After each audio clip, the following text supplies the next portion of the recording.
Welcome to the Center in the City podcast. I'm your host, Wade Brill, and during this series, I'll be interviewing various thought leaders, wellness experts, and humans on how they practice sustainable self-care and mindfulness. We'll get real and raw, talk about the light and the shadow side of self-care and mindfulness, and how we can actually stay centered amid the chaos and the hustle and bustle of our modern day world. So settle in and get centered. This podcast episode is brought to you by Centered in the City, a virtual on-demand self-care and mindfulness platform with over 100 different meditations, journaling prompts, nourishing recipes, and Pilates flows, all designed to support you feeling calm, focused, and energized as you live your life in this modern day world. For more information, head on over to centeredinthecity.org and claim your 7-day free trial. Notice how much better you will feel by having a consistent practice to support you staying centered. As a celebration for Mental Health Awareness Month in May, I am offering listeners 20% off of the year-long membership to Centered in the City with the coupon code CENTER, CENTER 20. You have to sign up this month in order to get 20% off of the annual membership as a way to support you prioritizing your mental, emotional, and physical well-being. So whether you want to gift this resource to yourself or a loved one, this is a great opportunity to celebrate and prioritize your well-being. So sign up at centeredinthecity.org/sign up. Click year long and enter the coupon code CENTER20. Welcome back to the Center in the City podcast. On today's episode, I am excited to talk to my friend Kathy Oneto about sustainable ambition. Kathy is a strategy executive and life work coach who bridges her two worlds of strategic thinking and work-life integration into her work. She is the founder of Sustainable Ambition, the host of the Sustainable Ambition podcast, and the author of the Sustainable Ambition 12-month workbook and planner that helps you build your work-life resilience prescription. In this episode, we talk about pace, we talk about perfectionism, we talk about a lot of topics that support us building a career and a life that feels sustainably ambitious. So if you are somebody who is career-driven, who's life-driven, and wants to maintain sustainability to do it all, then this is the episode for you. So settle in and let's get centered.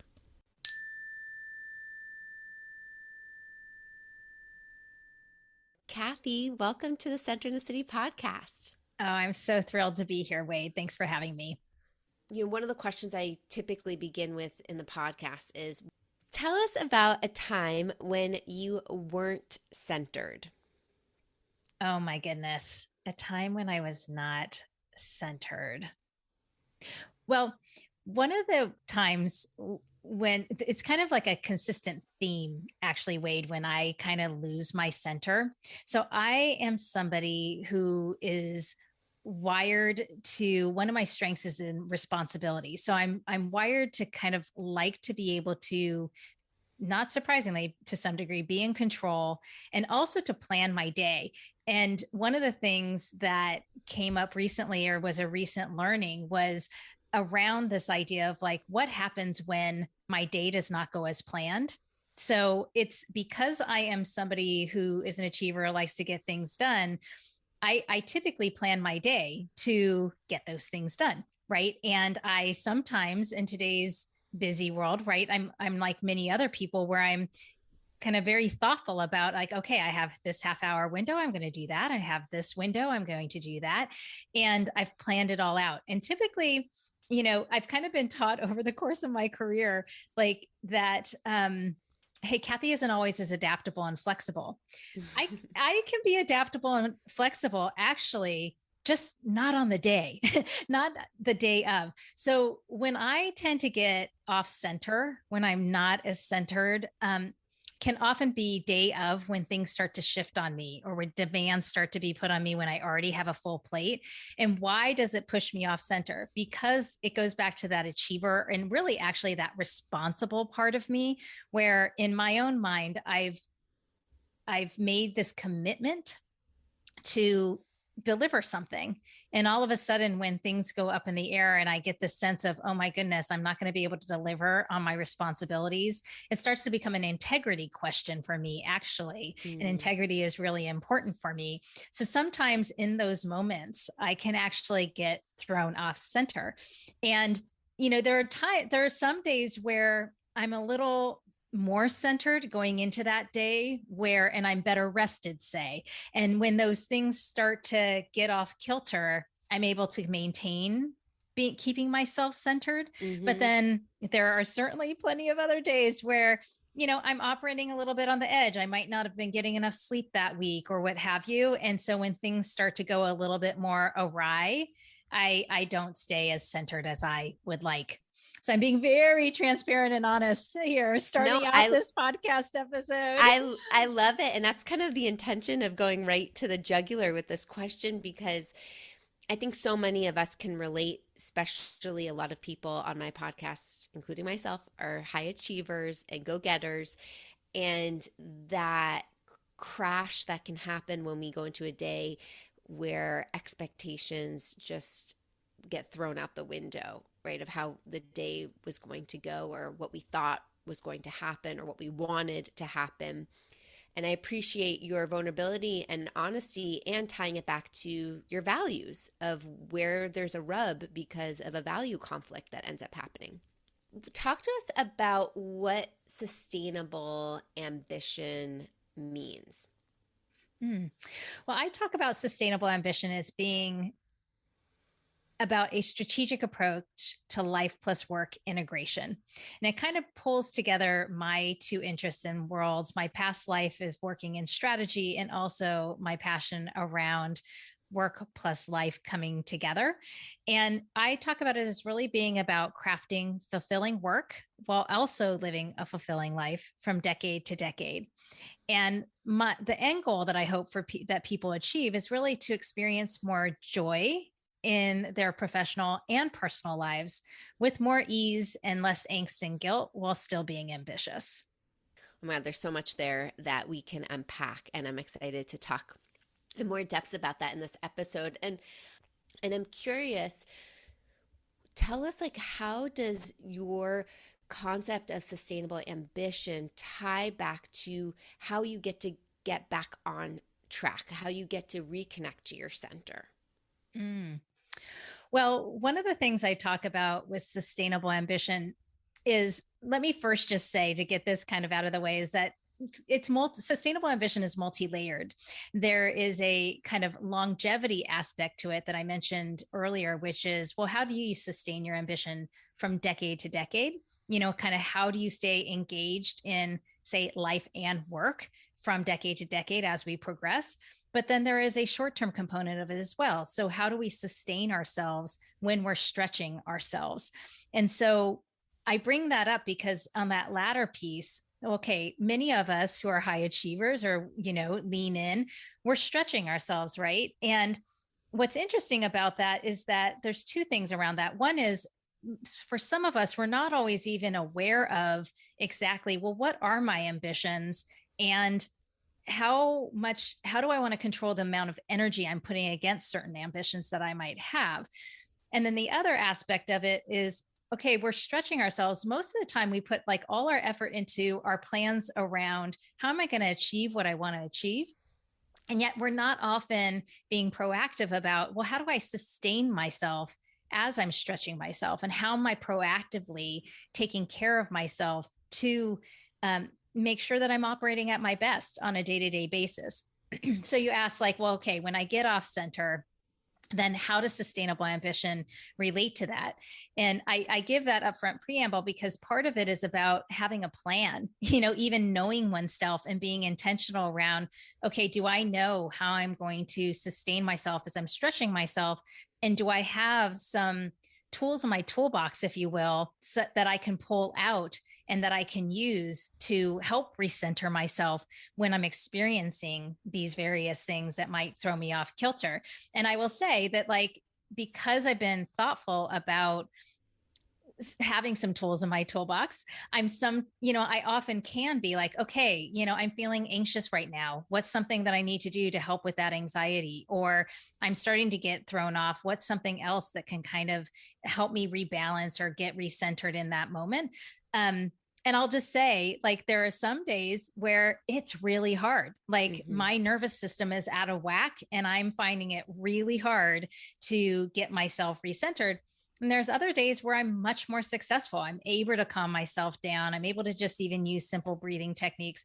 And I will say that there are also some routine things that I do on an ongoing basis that I think that just give me that. I talk about building resilience, and I think that there are certain things that I do on a regular basis that help me have more resilience, so that those things when I get so out of whack, hopefully are happening less and less frequently. Mm-hmm.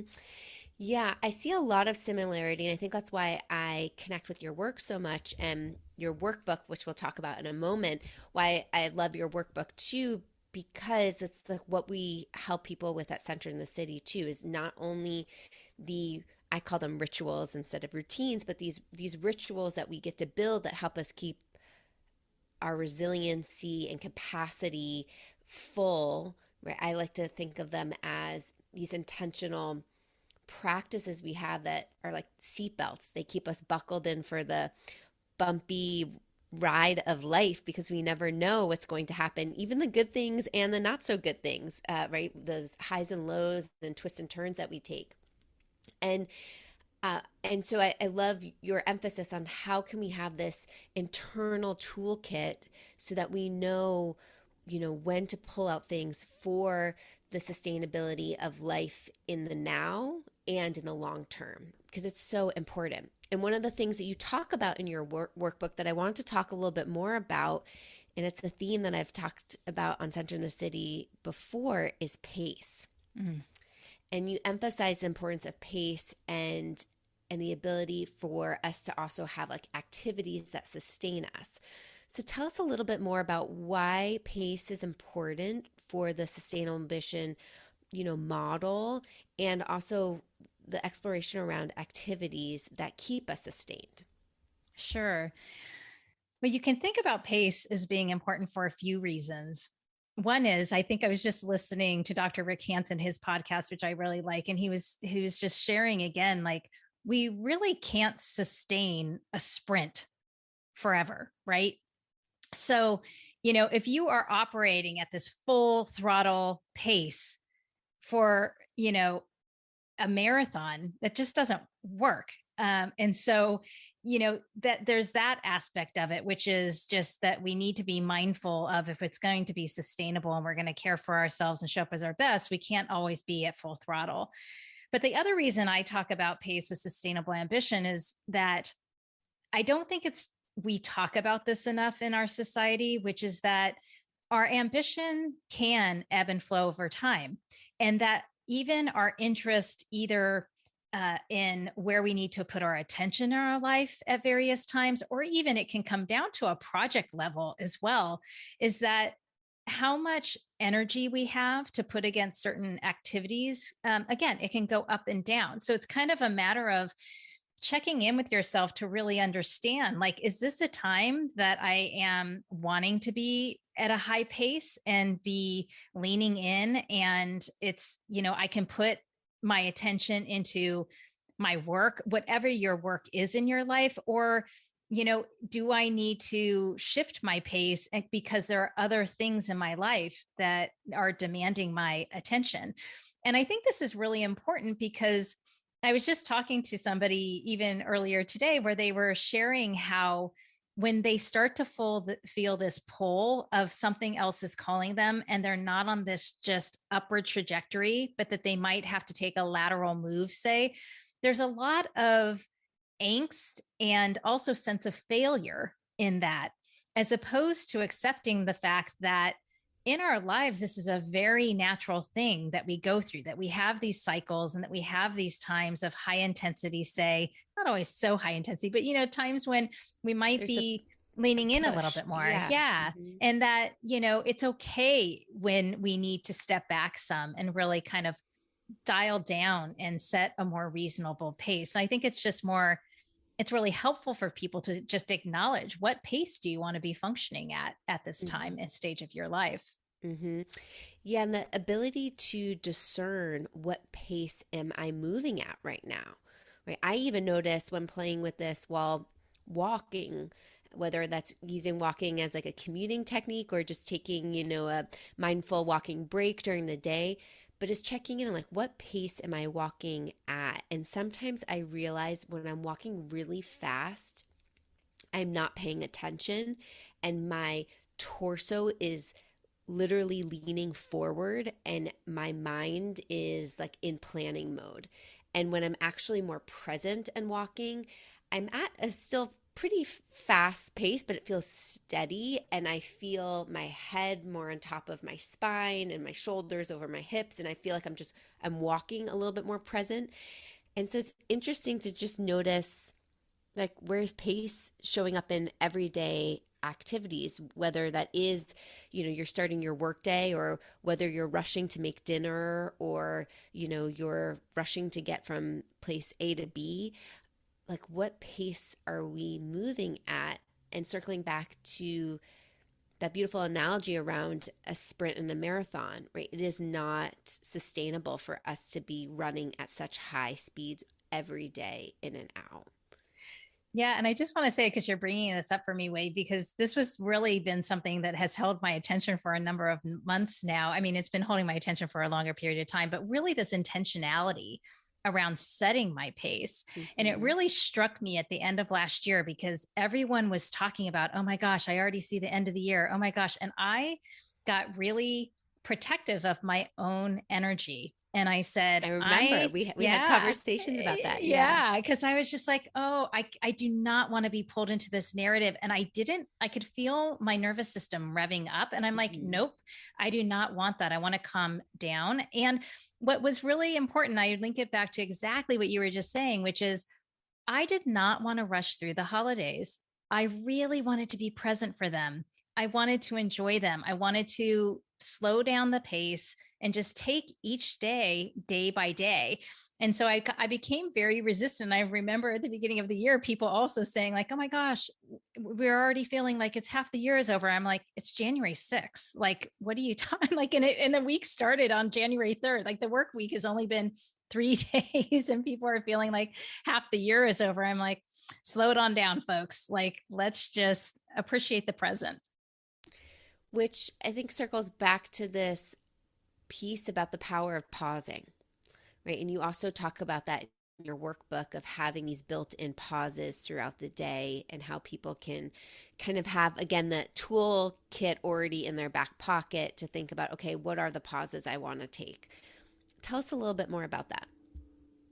Yeah. Well, taking breaks and pauses are really important. And yet in our society, we seem to, think that it's really difficult to do. And we almost resist it. And even people taking longer breaks are things that, especially when you go back out into the work world, it can kind of be looked down upon or kind of, well, why did you have this gap, between this time and this time that you have to go and explain? But for me, breaks are just, you need downtime. It goes back to that kind of stretch and sustain time period. And just, or that those balancing of those two things. And I think the reason I talk about pauses and breaks too is that oftentimes people think that they're really difficult to get in. And I guess I want to break that myth. And I think you talk about this, Wade, where you have, your mindful moments and these things where it's like, it doesn't actually have to take a lot of time. I really encourage people to think about, like, how can you take a break each hour, each day, each week, each month, just break out the timeline because, I interviewed somebody recently on my podcast too, who talks about this idea of the power of inaction, actually pausing or daydreaming or things of that nature. And there's plenty of research that supports why this is so important. But I think you and I both advocate that these small pauses actually can, again, help build up that resiliency and can help sustain you throughout a day and throughout a week. So that's why I talk about pausing and taking breaks as being so important. Mm, yeah, I love that. And I like to tell people to visualize stop signs. Like when you are driving in a small neighborhood that has stop signs like every block or every 2 blocks, they're purposely designed that way to help keep the speed of cars down, right? They're there for safety reasons, for people walking around. And so stop signs just get annoying as they may be for drivers, and knowing that resistance is also really important, your relationship to stop signs, but they help us slow down to just check in to make sure everything is safe and that we're right here in this body, driving this car, doing whatever we're doing. And how can we add more of those stop signs throughout our day that aren't there to hold us back? Because I think there is, as you said, this misconception of slowing down or taking pauses. It's not beneficial, or it's not helping us be productive, but it actually is in the long run, right? It's help keeping us safe. It's conserving gas. It's, helping us go further. Well, I think that's it too, is it's not, it does keep us safe for sure. I think what people don't always realize is that it actually makes you more productive when you are actually working. But it's not just productivity. It actually can help you operate at your best. So for just even for an example, there's research that shows that only 16% of creative ideas happen, say, at the office, right? So Mm-hmm. this is, when we allow our mind to, get away from problems, there's plenty, I'm not certainly not the first one saying this, but to get away from a problem, it's on those times when you're taking a shower, you're going outside for a walk, where those creative ideas can pop into your head because you're allowing for that space and for those connections in your the neurons of your brain are things are connecting and you're having certain ahas.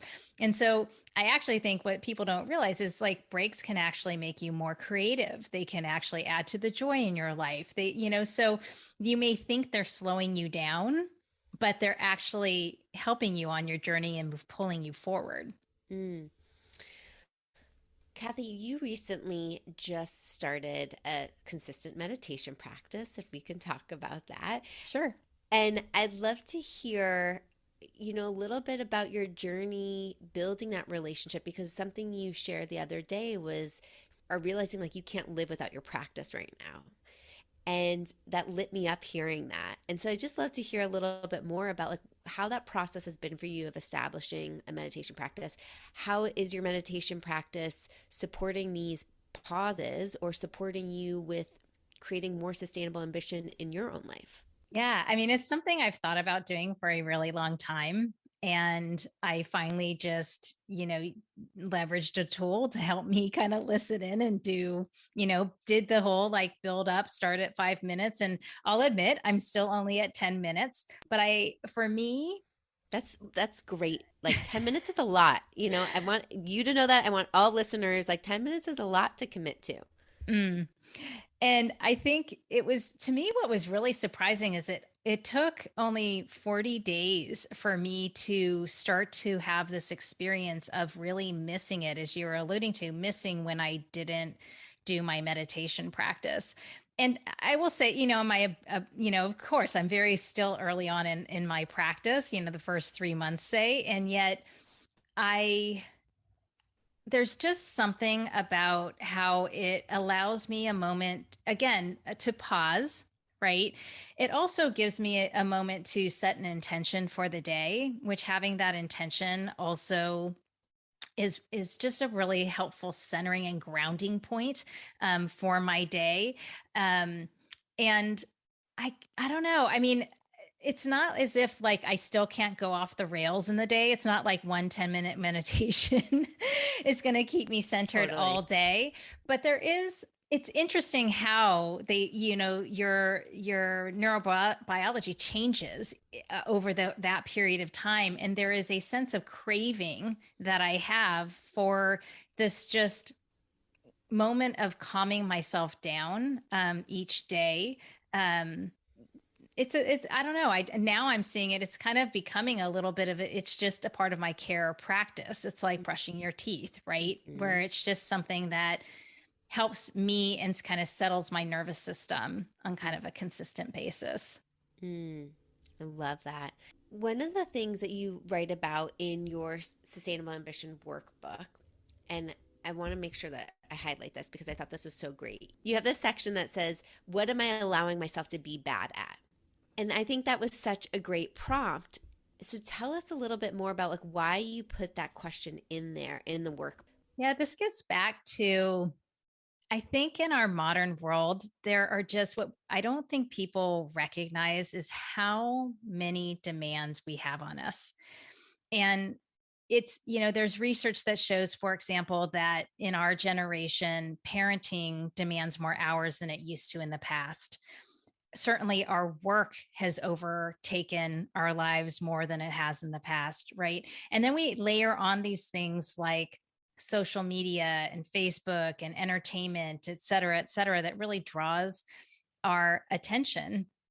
And so I'm just saying there are a lot of demands on us. And I think sometimes also for people that are high achievers is that they think they need to do it all well. Right. And the reality is we just can't do it all. And I think The perfectionist mindset. yes, yes, exactly. And so we can't do it all. And I think that, there does come a time where you have to prioritize and you have to choose and you have to select what are the things that are really important in my life now. And those might shift over time, but, what are important now?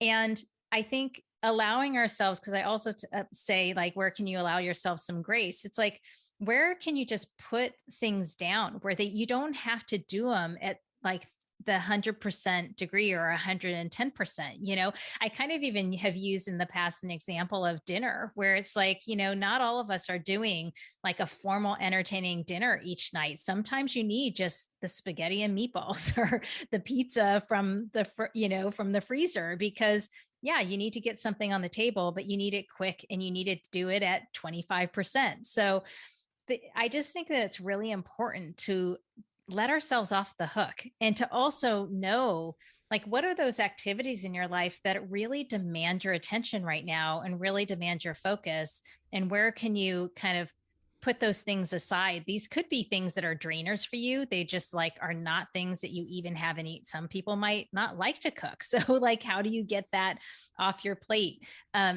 But I just think it's really important to allow yourself that freedom and flexibility to not have to think that you have to be good at it all. Oh my God. Double snaps for that because that is a huge mindset I know a lot of my clients have is around being perfectionists and they're very driven and ambitious as we talked about, and there's just this extra pressure that they need to be doing everything at 100% of the time, which we know is not capable, like it's not possible. It's not possible. And maybe it's possible for, a half an hour a day, but it really isn't to hold your whole day, your whole week, your whole month, your whole year in that mentality. We're going to break. We're going to burn out. We're going to get sick if we hold that. And so I love that prompt because that did just give the mind the ability to put something down, to take something off your plate. And I love what you said, just like, can you take it down to 25%?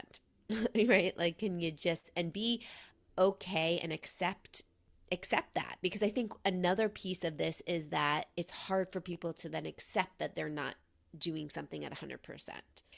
For sure. Yeah. And I think it really becomes becoming aware for yourself of what truly does success mean for you in your life, and what's really important for you in your life, and what's going to truly make a difference. And some of these things that we think we need to do to the nth degree when it comes down to it, is that really what's bringing you joy? Is that really what's fulfilling you?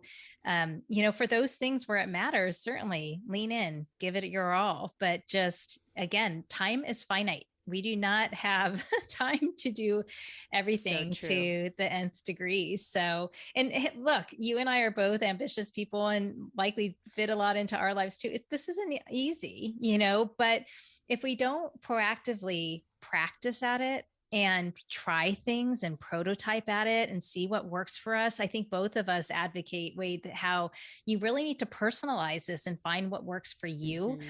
And so what I'm advocating here too is really giving things a try. Like tuning into yourself and becoming self-aware so you know what works for you. And then you got to practice it and give it a try and see, because a lot of people do need relief. So even though you're saying these people who, they're type A, they want to lean in, and yet, a lot of people say to me, and it's part of the reason I wrote the workbook and planner is, I am ambitious and I love what I'm doing right now, but the way I'm operating isn't sustainable. I know I have to get this under control at some point, because like I just can't, they're operating at full throttle and they know they can't do it for the long haul. Mm-hmm. Mm-hmm.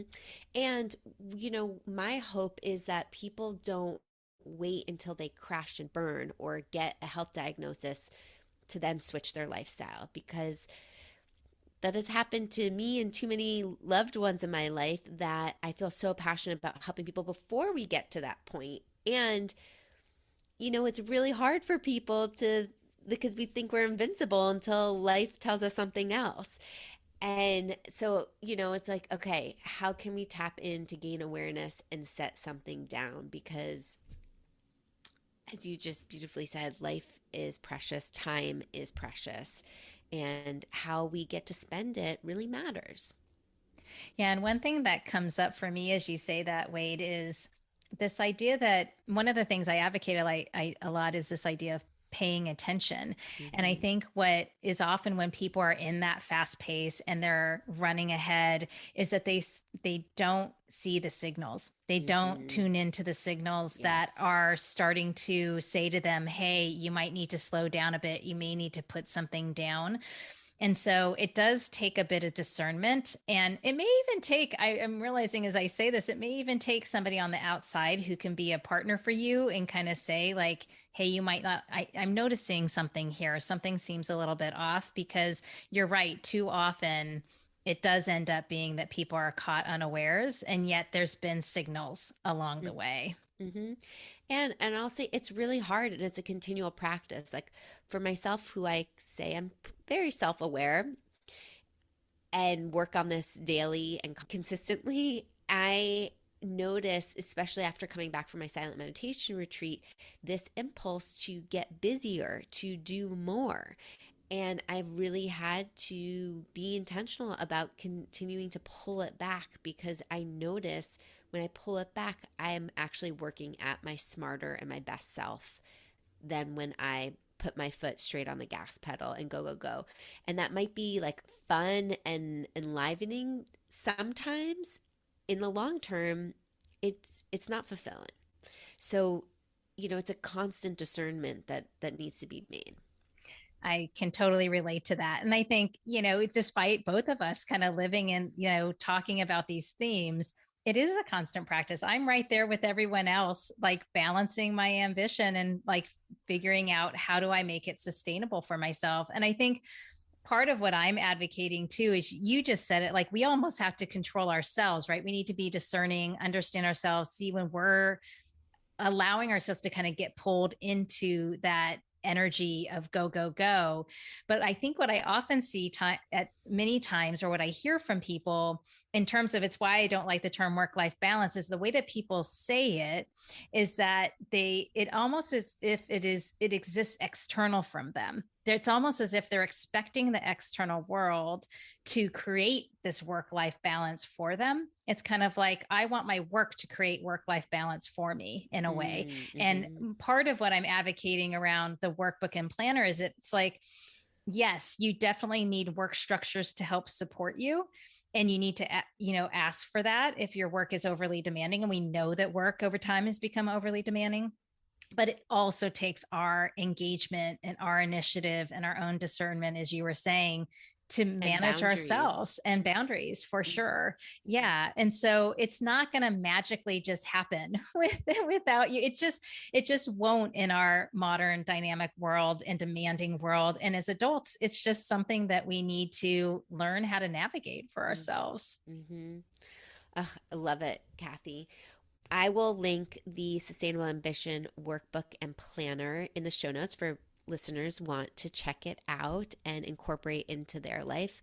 Kathy, where can people learn more about you and what you're up to and your amazing podcast? Yes. Well, they can find a lot of free content and other things on my website at sustainableambition.com. If you go there, you'll see links for my books, sustainableambition.com/books. You can also find a lot of free resources at sustainableambition.com/resources. And then, yes, they can find the Sustainable Ambition podcast on their favorite podcast player. Amazing. Thank you, Kathy, for being here and sharing your insights. And, I feel so passionate with you about creating a world where people can be sustainable and ambitious, but they don't have to be contradictions that keep people stuck or stagnant in life. So I love what you're doing and wish you the best in all the ways that you're helping people and the world. Thank you, Waze. Thanks so much for having me on today. I really appreciate it. Thanks so much for listening to the Center in the City podcast. If you enjoyed today's episode, please take a few moments to rate and review this podcast or share this episode with a loved one. Your feedback and your thoughts mean so much to me. And feel free to join Kathy and I on Instagram or LinkedIn to continue the conversation and what you're learning from how to live a sustainable and ambitious and centered life. Until next time, stay centered.